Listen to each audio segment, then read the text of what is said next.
What's up, guys? My name is Ryan, and if you're like me, you're probably quarantined in your house just daydreaming of when you can get back out into the world once this whole madness clears up.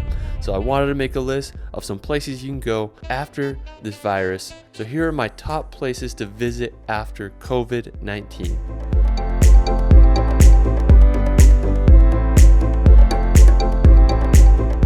Alright, so for our first destination, we're going to head over to Scotland. Now this summer I did a road trip around Scotland and I went to the Isle of Skye. It's the greenest place I've ever been. I felt like I was on a giant golf course with some wicked rock formations. One of my favorite places in Scotland is the Old Man of Storr. It's a spectacular rock formation that looks something out of a fairy tale. Another beautiful place is the Glenfinnan Viaduct. You may have seen it before in the Harry Potter films. It has this beautiful train that goes across it. I mean, it's just such a stunning place there. The main town of Edinburgh is an amazing place too. I felt like I went back in time as I was walking down the cobblestone streets there. One of my favorite things I did in Edinburgh was hike to Arthur's Seat in Holyrood Park. It was extremely windy, but I got a wonderful view of all the city. I definitely recommend visiting Scotland if you want to go back in time and feel like you are in a fairy tale. Alright, so after Scotland, we're going to head down to Greece to visit the mystical town of Meteora. Now, Meteora is known for its ancient monasteries that are built upon massive rock pillars. Me and my brother went there about 2 years ago. We made the 4-hour drive from Athens all the way to the small town of Meteora. I felt like I was on the set of Game of Thrones, just waiting for a dragon to pop out of nowhere. I was stunned by just the massive rocks and the overall scenery there. The monasteries were just mind-boggling. I can't believe how they were built in the 15th and 16th centuries. Like, how is that even possible? If you want, you can go into the monasteries for just like a few euros. When me and my brother went there, we had really foggy conditions that made the whole place feel magical. We had such a good time running around the rocks and taking in the beautiful scenery. It's one of the most enchanting places I've ever been, so make sure you add that to your post-corona travel list. Alright, so after, we're going to head over to Spain to one of my favorite islands ever, Ibiza. Now, while Ibiza is known for its crazy nightlife and party scene, it also has some of the world's best beaches and cliff jumping. So me and my brother had the crazy idea to go there during Halloween, because why not? We spent the first few days exploring the island and I was honestly pretty disappointed because I couldn't find any cliff jump spots. But on our last day, we had a few hours before our plane was about to take off and we found this secluded cove that had some prime cliff jumps. So we hiked down and made sure the water was deep enough. We found this perfect cliff and I threw some jumps off it and my brother did a wild double backflip off the cliff. It's one of my favorite travel memories. Whether you want to go to Ibiza for cliff jumping or partying it up with Kygo, it's one of the most entertaining places to visit. Alright, so after Ibiza, we're going to head down to Brazil to visit Rio de Janeiro. Now, Rio is one of my favorite cities that I've ever visited. It's home to beautiful beaches, massive granite mountains, and an energetic culture. One of the most famous places in Rio is the iconic Christ the Redeemer. It's this massive statue that is over 125 feet tall. When I was there, I was able to get some unique 360 shots and got some beautiful views of Rio. There are also some amazing beaches. One of Rio's most famous is the Ipanema beach. Before visiting Rio, this is what I imagine Brazil to look like. It's just a scenic beach that has so much energy. One of my favorite lookouts in Rio is the Mirante Dona Marta. Now, it's this amazing lookout that has some of the best views of the entire city. I went there for sunrise and got one of my all-time favorite time lapses over the Sugarloaf Mountain. If you go to Rio next year in February, you can also experience the iconic Carnival Festival. It's one of the most wild celebrations I've ever experienced. So such a cool place. Make sure you add Rio to the list. After Rio, we're going to head up to the USA to visit one of my favorite places, Zion National Park. Now, Zion is out of this world. Pictures and videos don't do it justice. It's home to steep red rock cliffs that are thousands of feet high. I mean, they're just hard to believe. One of my favorite and most famous hikes in Zion is the hike to Angel's Landing. So it's about a 5-mile round trip hike that's famous for its sketchy chain trail that leads to the top of Angel's Landing. I recently did the hike. We crossed the bridge over the Virgin River and you'll head up the trail. We went up some steep switchbacks. We went through a small canyon and did even more switchbacks until we reached the top before we started Angel's Landing. Angel's Landing is famous for its 1,000-foot drop-offs and cliffs that lead the way. I did the hike in wintertime, so it was a little icy, but I brought my 360 camera so I could get every possible angle on the trail. I was able to reach the top and the view blew my mind. I was able to see all of Zion's Canyon. I mean, it was surreal. I will say the trail was pretty crowded, so be prepared for lots of people if you do it. Now, while we're still in Utah, we're going to head over to the Bonneville Salt Flats. Now, the Salt Flats are located about 2 hours from Salt Lake City.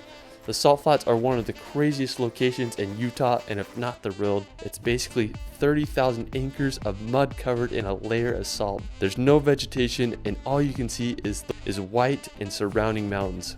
The Salt Flats have been featured in many music videos and movies such as Pirates of the Caribbean. I love coming out here and messing around in the salt, whether it's setting up a tramp on the Salt Flats or jumping over my car. Since the salt is completely flat, the world's fastest land record has been set here. If you do go, be cautious about driving on the salt because you can sink your car if the salt isn't dry.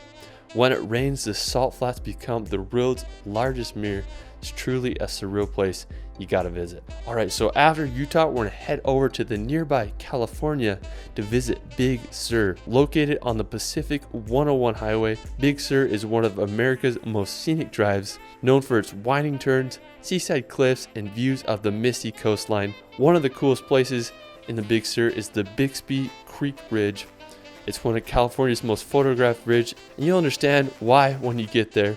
Just so freaking cool. Big Sur is also home to the Midway Falls, which is an 80-foot waterfall that falls onto the beach below. If you're looking for a post-quarantine road trip, you gotta take a ride to Cali's coast. Alright, so after Big Sur, we're gonna head over to the Middle East to visit Dubai. Now, Dubai is one of the strangest places I've ever been. It's basically what happens when a city has a blank slate and limitless budget to make some of the craziest buildings and structures in the world. It's home to the Burj Khalifa, the world's tallest building at 2,722 feet high. When I was there, I went to the top 124th floor, the highest you can go as a tourist. And anyways, you'll ride up on one of the world's fastest elevators. I got an awesome time lapse of Dubai's craziest highway roads after I headed down to the bottom to watch the spectacular Dubai fountain show, which happens pretty much every day. It's such a cool experience. I had such a great time walking around enjoying the light show on the Burj Khalifa. You're going to be blown away. If you want to experience the beach and Persian Gulf, I'd recommend the Jumeirah Public Beach. It has an awesome view of the Burj Al Arab, which is considered one of the only 7-star hotels in the world. I had such a good time running around the beach and enjoying the incredible surroundings. One cool thing I did when I was in Dubai was a desert safari. So we went out to the middle of the desert and got in some cars and rode the dunes to our spot. It was a little sketch, but I had such a good time watching the sunset and experiencing the crazy deserts of the UAE. Alright, so after Dubai, we're gonna go head over to Iceland. Now known as the land of fire and ice, Iceland offers some of the world's most unique landscapes. It's home to massive waterfalls, glaciers, and out-of-this-world scenery. It's a popular filming destination for blockbuster movies such as Interstellar and Star Wars. Me and my brother got to go there in November for just a few days. We flew into Reykjavik and got our rental car and headed out to explore Iceland. One of our first stops was the Skogafoss waterfall. It's probably Iceland's most popular waterfall. We had a good time just walking around and getting some really cool shots. After, we headed over to the Reynisfjara beach. Probably said that wrong. I like to call it Black Rock Beach because it's easy to say. They have these really cool sea pillars in the ocean, and then the beach is just full of these tiny black pebbles. I mean, we were only in Iceland for a short amount of time, so we couldn't see more, but I definitely got to go back after this whole quarantine to go check it out. Alright, so for our last location, we are going to head over to my favorite place in the world, the Italian Dolomites. So 2 summers ago, I spent 14 days exploring all the beauty that the Dolomites have to offer. And when I say it, I mean it. They are the most beautiful mountains in the world. They're located in northern Italy, and to get there, you can fly into Milan or Venice and make the 4-hour drive over to the Dolomites. One of my favorite places is the mountain of Seseda.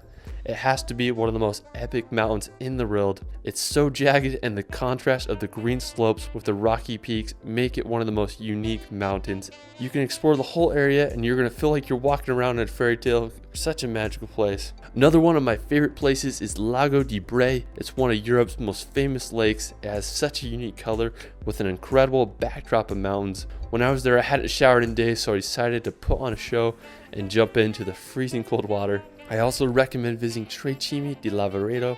It's home to the iconic Tre Cime, which are these massive 3 rock pillars. I spent several days just exploring the area there. Felt like I was on the set of Lord of the Rings. You gotta go there after this whole coronavirus clears up. Alright, well that is it from my video. I hope everyone is staying safe and healthy. You guys can find me on Instagram at shirley.films. It's Ryan, and we will see you later.